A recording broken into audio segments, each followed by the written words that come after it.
नमस्ते दोस्तों, देखिए सबसे पहले तो आप इस सिंपल से प्रश्न का आंसर कमेंट करके बताइए। शरीर में हड्डियों की कुल संख्या कितनी होती है? 399, 299, 206 या 270? क्या हो जाएगा इसका आंसर? आप सभी को कमेंट करके बताना है। तो देखिए आप सभी को बताएं, हमारे डेली 5 बजे शाम को इंडिया जीके और जीएस के क्वेश्चन की अपने टेस्ट सीरीज चल रही है। हर वीडियो में हम 25-25 महत्वपूर्ण प्रश्न लेके आ रहे हैं आपके लिए। तो देखिए पीटीटी में आपके लिए जनरल अवेयरनेस पूरा एक अलग दे रखा है, 50 नंबर का जनरल अवेयरनेस, जिसमें अपने राजस्थान जीके भी आता है, इंडिया जीके भी आता है, वर्ल्ड जीके, साइंस, सभी टॉपिक उसमें आते हैं। तो देखिए जो जो भी महत्वपूर्ण प्रश्न बन सकते हैं, ऐसे 25-25 प्रश्न हम हर एक वीडियो में रोज़ डेली 5 बजे शाम को आपके लिए लेकर आ रहे हैं। तो आपको ये सीरीज़ ज़रूर से ज़रूर ज्वाइन करनी चाहिए और अपने दोस्तों के साथ भी ज़रूर शेयर करनी चाहिए। तो देखिए इस वीडियो के अगर पहले प्रश्न की बात करें, क्या कह रहा है पहला प्रश्न अपने, संविधान के किस भाग को मैग्ना कार्टा कहा जाता है? संविधान के किस भाग को मैग्ना कार्टा कहा जाता है? तो देखिए अपने पीटीटी एग्जाम 2020 का क्वेश्चन है ये अपने। तो देखिए संविधान के भाग 3 को अपने मैग्ना कार्टा कहा जाता है। आप ये ध्यान रखिए, ऑप्शन सी हो जाएगा इसका करेक्ट आंसर। देखिए संविधान के भाग 3 में अपने मौलिक अधिकारों से संबंधित वर्णन है। मौलिक अधिकार, और मौलिक अधिकार का अगर अनुच्छेद पूछ ले तो कौन से अनुच्छेद में अपने मौलिक अधिकार दे रखे हैं? तो देखिए अनुच्छेद 12 से लेकर 35 तक अपने मौलिक अधिकार दे रखे हैं। और मौलिक अधिकार किस देश से लिए गए हैं? अपने अमेरिका देश से लिए गए हैं, अमेरिका के संविधान से। तो आप ध्यान रखें, संविधान के भाग 3 को भारतीय संविधान का मैग्ना कार्टा कहा जाता है। अगला प्रश्न है, राय पिथौरा किला कहाँ अवस्थित है? तो देखिए राय पिथौरा अपने ये किला दिल्ली में अवस्थित है। राय पिथौरा किला अगर आ जाए तो अपने दिल्ली में अवस्थित हैं, अपने तोमर वंश से संबंधित है ये। अगला प्रश्न है, स्थितिज ऊर्जा किसके बराबर होती है? तो देखिए स्थितिज ऊर्जा क्या हो जाएगा इसका आंसर? तो देखिए स्थितिज ऊर्जा का सूत्र पूछा जा सकता है, ये पहले भी पूछा गया एक बार। तो देखिए स्थितिज ऊर्जा क्या होती है अपने, mgh। एम का मतलब यहाँ पर द्रव्यमान होता है, गुरुत्वीय त्वरण, और ये अपने हाइट यानी कि एच। तो mgh के बराबर होती है अपने स्थितिज ऊर्जा। और गतिज ऊर्जा अगर पूछ ले तो हाफ mv², ये इसका सूत्र होता है, साइंस वालों को पता होगा। तो अपना ऑप्शन फर्स्ट हो जाएगा इसका करेक्ट आंसर, mgh अपने स्थितिज ऊर्जा होती है। क्वेश्चन 4, आनुवांशिकता के सिद्धांत के प्रतिपादक कौन है? तो क्या हो जाएगा इसका आंसर? आनुवांशिकता के सिद्धांत के प्रतिपादक अपने ग्रेगरी मेंडल हो जाएगा इसका करेक्ट आंसर। और इन्होंने किस पौधे पर प्रयोग किया था? तो मटर के पौधे पर इन्होंने प्रयोग किया था। तो इसका आंसर ऑप्शन बी है। अगला प्रश्न है, रिकेट्स बीमारी किस विटामिन की कमी के कारण होती है? तो देखिए रिकेट्स बीमारी किस विटामिन की कमी से होती है अपने? ऑप्शन ए हो जाएगा इसका correct answer, option A. Vitamin D की कमी से अपने रिकेट्स बीमारी होती है। देखिए विटामिन डी अपने शरीर में कैल्शियम की मात्रा को कंट्रोल करता है, और विटामिन की डी की कमी अगर हो जाएगी तो कैल्शियम की मात्रा कम हो जाएगी और हड्डियाँ कमज़ोर हो जाएगी, और हड्डियाँ कमज़ोर होने को ही अपने क्या कहते हैं? रिकेट्स कहते हैं। तो अपने ऑप्शन फर्स्ट हो जाएगा ये इसका करेक्ट आंसर, विटामिन डी की कमी से अपने रिकेट्स रोग होता है। अगला प्रश्न है, नर जनन शुक्राणु कोशिका का उत्पादन किस स्थान पर होता है? तो देखिए नर जनन शुक्राणु अपने वृषण में बनते हैं। ऑप्शन फर्स्ट हो जाएगा इसका सही आंसर, नर जनन शुक्राणु अपने वृषण में बनते हैं। अगला प्रश्न है, किस उपग्रह पर सूर्य पश्चिम में उगता है व पूर्व में डूबता है? तो देखिए ऐसा कौन सा, देखिए उपग्रह नहीं, किस ग्रह पर सूर्य पश्चिम में उगता है व पूर्व में डूबता है? क्या हो जाएगा इसका आंसर? तो देखिए शुक्र ग्रह पर सूर्य पश्चिम में उगता है और पूर्व में डूबता है। तो इसका आंसर क्या हो जाएगा? ऑप्शन सी हो जाएगा, क्योंकि देखिए पृथ्वी की ये विपरीत दिशा में चक्कर लगाता है सूर्य के। तो आप ध्यान रखें, पश्चिम में यहाँ पर सूर्य उगेगा और पूर्व में यहाँ पर सूर्य डूबेगा। तो अपना ऑप्शन सी हो जाएगा इसका करेक्ट आंसर। देखिए पृथ्वी की जुड़वा बहन आ जाए, पृथ्वी की जुड़वा बहन किसे कहते हैं? ये हमने बात की है, शुक्र को कहते हैं। सांझ का तारा, या फिर आ जाए भोर का तारा, ये भी किसे कहते हैं? ये भी अपने इसी को कहते हैं, शुक्र को कहते हैं। और अपने सभी ग्रहों में सबसे गर्म ग्रह अगर आ जाए तो ये भी अपने शुक्र को कहते हैं। तो इतने सारे आप ध्यान रखें, इस पे ऑप्शन सी, इस पे प्रश्न पूछा जा सकता है। अगला प्रश्न है, भूमि सुधार अधिनियम का संबंध किस अनुसूची से है? तो देखिए विभिन्न अनुसूचियों से संबंधित आपको जितने भी महत्वपूर्ण प्रश्न बन सकते हैं वो आपको हमारे चैनल पर मिल जाएंगे। तो अनुसूची भाई आप एसके बराला करके सर्च करेंगे तो आपको ये वीडियो मिल जाएगा छोटा सा, वहाँ पर जाकर आप कवर कर सकते हैं। तो देखिए भूमि सुधार अधिनियम अपने अनुसूची 9 से संबंधित हैं। तो ऑप्शन सी हो जाएगा इसका करेक्ट आंसर। देखिए अनुसूची 10 अगर पूछ ले तो अनुसूची 10 में अपने दल बदल संबंधित कानून है, दल बदल संबंधित। और अनुसूची अपने 9 हो जाएगी भूमि सुधार अधिनियम से संबंधित। और देखिए अनुसूची 2 की हमने बात की थी, अनुसूची 2 में अपने क्या है? वेतन भत्ते, पेंशन, ये सभी वर्णन अपने अनुसूची 2 में दे रखा है। तो अपने जो 12 अनुसूचियाँ हैं इनमें 3 तो आपके यही कवर हो गई हैं। तो आप ध्यान रखिए अनुसूची 9 ये पूछा जा सकता है, भूमि सुधार अधिनियम। अगला प्रश्न है, पीर पंजाल पर्वत श्रेणी का संबंध किस राज्य या केंद्र शासित प्रदेश से है? तो देखिए पीर पंजाल पर्वत श्रेणी अपने कहाँ है? जम्मू कश्मीर केंद्र शासित प्रदेश में। तो ऑप्शन बी हो जाएगा इसका सही आंसर। जम्मू कश्मीर केंद्र शासित प्रदेश में अपने पीर पंजाल श्रेणी स्थित है। अगला प्रश्न है, भूमध्य सागर से कितने देशों की सीमाएं लगती हैं? तो देखिए भूमध्य सागर से अपने कितने देश सीमा बनाते हैं? क्या हो जाएगा इसका आंसर? 21 देश की सीमा लगती है अपने भूमध्य सागर से, जैसे सीरिया हो गया, लीबिया हो गया, इसके अलावा कई सारे देश हैं, 21 देश इसकी सीमा अपने भूमध्य सागर से लगती हैं, लेबनान, मिस्र, फ्रांस, इस तरह से आप ध्यान रखें 21 हो जाएगा इसका करेक्ट आंसर।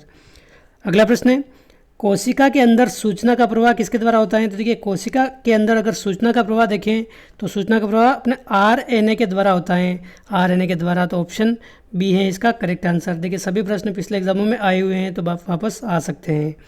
अगला प्रश्न है, चंद्रमा को पृथ्वी का एक चक्कर लगाने में कुल कितना समय लगता है?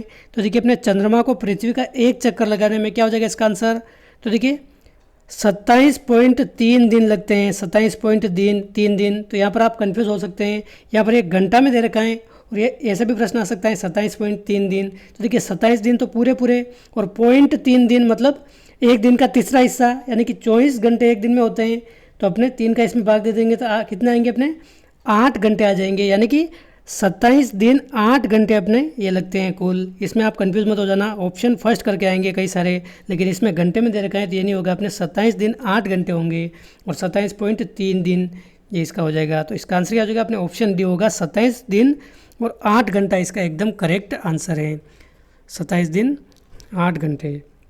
अगला प्रश्न है, राष्ट्रीय एकता दिवस कब मनाया जाता है? तो देखिए राष्ट्रीय एकता दिवस अगर पूछा जाए तो सरदार वल्लभ भाई पटेल के जन्म दिवस के उपलक्ष्य के दिन अपने राष्ट्रीय एकता दिवस मनाया जाता है। क्योंकि देखिए भारत के एकीकरण में और राजस्थान के एकीकरण में अपने बहुत महत्वपूर्ण भूमिका निभाई थी अपने सरदार वल्लभ भाई पटेल।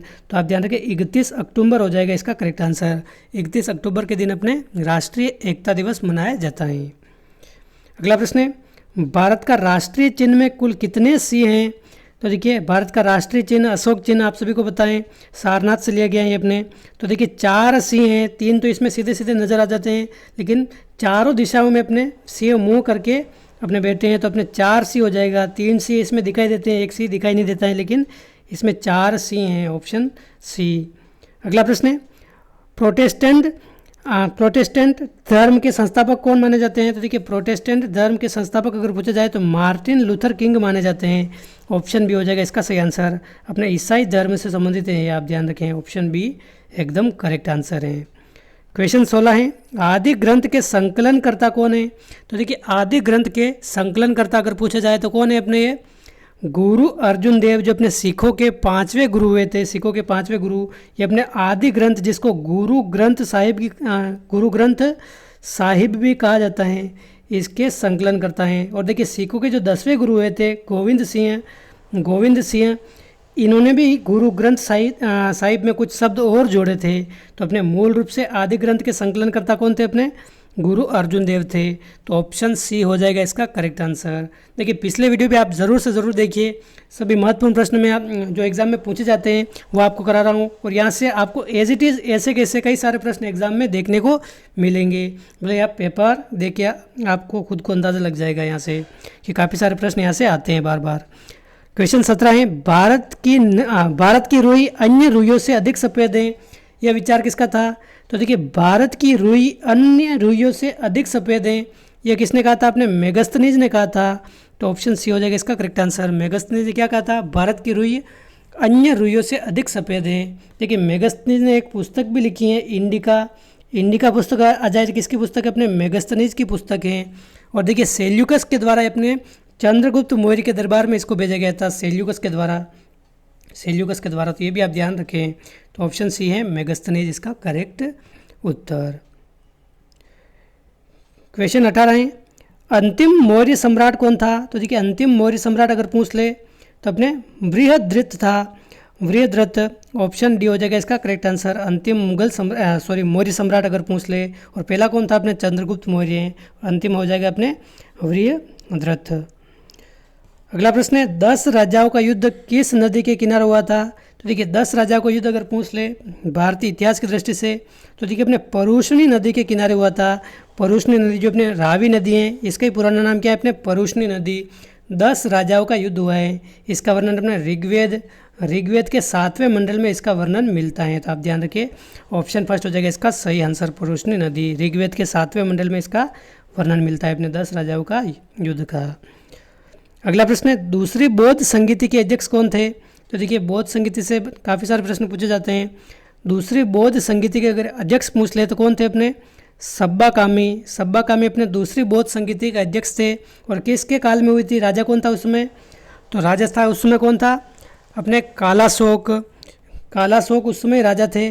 और कहाँ हुई थी अपने दूसरी बौद्ध संगीति, वैशाली में हुई थी, वैशाली में। तो अपने 4 जो प्रमुख बौद्ध संगीतियाँ हैं उनको आपको ज़रूर से ज़रूर याद रखना है, वो भी मैं आपको अलग से वीडियो करा दूंगा। तो आप ध्यान रखें सब्बा कामी हो जाएगा इसका करेक्ट आंसर। ये अध्यक्ष थे, कालाशोक यहाँ के राजा थे, वैशाली में ये बौद्ध संगीति होती है दूसरी। अगला प्रश्न है भारत सेवा समाज की स्थापना किसने की है। तो देखिए क्वेश्चन 21 क्या कह रहा है अपने भारत सेवा समाज की स्थापना, तो ये करने वाले कौन है अपने गोपाल कृष्ण गोखले। ऑप्शन डी हो जाएगा इसका करेक्ट आंसर, गोपाल कृष्ण गोखले। इन्होंने 1905 में अपने भारत सेवा समाज की स्थापना की है। और देखिए गोपाल कृष्ण गोखले अपने महात्मा गांधी के अगर पूछा जाए राजनीतिक गुरु कौन थे, तो महात्मा गांधी के राजनीतिक गुरु अपने कौन थे, गोपाल कृष्ण गोखले थे। क्वेश्चन 22 है पानीपत के तीसरे युद्ध में कौन विजय रहा था। तो देखिए पानीपत का तीसरा युद्ध किसके मध्य होता है अपने, तो देखिए 1761 में अपने अगर बात करें तो अफगान का जो अहमद शाह अब्दाली था और मराठा के मध्य ये युद्ध होता है। तो अपने अहमद शाह अब्दाली इसकी हो जाती है विजय। तो अपने ऑप्शन फर्स्ट हो जाएगा इसका करेक्ट आंसर, 1761 में ये युद्ध लड़ा गया था। क्वेश्चन 23 है अमरनाथ गुफा भारत में कहाँ अवस्थित है। तो देखिए अमरनाथ गुफा अपने कहाँ है, पंजाब, उत्तराखंड, जम्मू कश्मीर या हिमाचल प्रदेश। तो देखिए अपने जम्मू कश्मीर में हो जाएगा इसका करेक्ट आंसर, अमरनाथ गुफा अपने जम्मू कश्मीर में है। क्वेश्चन 24 है द्वितीय पंचवर्षीय योजना में किसे प्राथमिकता दी गई थी। तो देखिए द्वितीय पंचवर्षीय योजना में अगर बात करें तो ये अपने औद्योगिकरण को प्राथमिकता दी गई थी। औद्योगिकरण को देखिए प्रथम पंचवर्षीय योजना अपने 1951 से 56 तक, द्वितीय पंचवर्षीय योजना 1956 से 61 तक, इस तरह से अपने 2017 तक कुल 12 पंचवर्षीय योजनाएं चली हैं, 12 पंचवर्षीय योजनाएं। तो आप ध्यान रखिए औद्योगिकरण को अपने द्वितीय पंचवर्षीय योजना में सबसे ज़्यादा प्राथमिकता दी गई थी और पहली पंचवर्षीय योजना में अपने कृषि को प्राथमिकता दी गई थी। तो ऑप्शन डी है इसका एकदम करेक्ट आंसर। और देखिए इस वीडियो का अंतिम प्रश्न है प्रथम विश्व युद्ध कब से कब तक चला था। तो क्या हो जाएगा इसका आंसर, प्रथम विश्व युद्ध अपने 1914 से लगाकर 1918 तक चला था। ऑप्शन सी है इसका करेक्ट आंसर, 1914 से 1918 तक। और द्वितीय विश्व युद्ध कब से कब तक चला था। तो देखिए द्वितीय विश्व युद्ध अगर बात करें तो 1939 से लगाकर 1945 तक चला था। तो आप ध्यान रखिए। और देखिए हाल ही में यूक्रेन व रूस के मध्य युद्ध हो रहा है और तीसरा अगर कोई देश और इसमें कूद जाता है, युद्ध करने लग जाता तो भी वापस से तृतीय विश्व युद्ध शुरू हो सकता था, लेकिन ऐसा नहीं होगा। तो देखिए आप ऑप्शन सी हो जाएगा इसका करेक्ट आंसर, 1914 से 18 तक अपने प्रथम विश्व युद्ध चला था। तो ऑप्शन सी है करेक्ट आंसर। तो देखिए इस वीडियो के ये थे अपने 25 महत्वपूर्ण प्रश्न। इनमें से कितने क्वेश्चन आपको करेक्ट आ रहे थे आप कमेंट करके बता सकते हैं। वीडियो अच्छा लगा है तो लाइक कर सकते हैं, चैनल पर पहली बार आए तो सब्सक्राइब तो आपको ज़रूर करना ही है, अपने दोस्तों के साथ भी शेयर करना है। और पिछले वीडियो भी आपने नहीं देखे तो उन सब की आप प्लेलिस्ट आपको हमारे चैनल पर मिल जाएगी, वहाँ पर जाकर आप देख सकते हैं। तो इस वीडियो में बस इतना ही, मिलते हैं अगले वीडियो में। जय हिंद, जय भारत।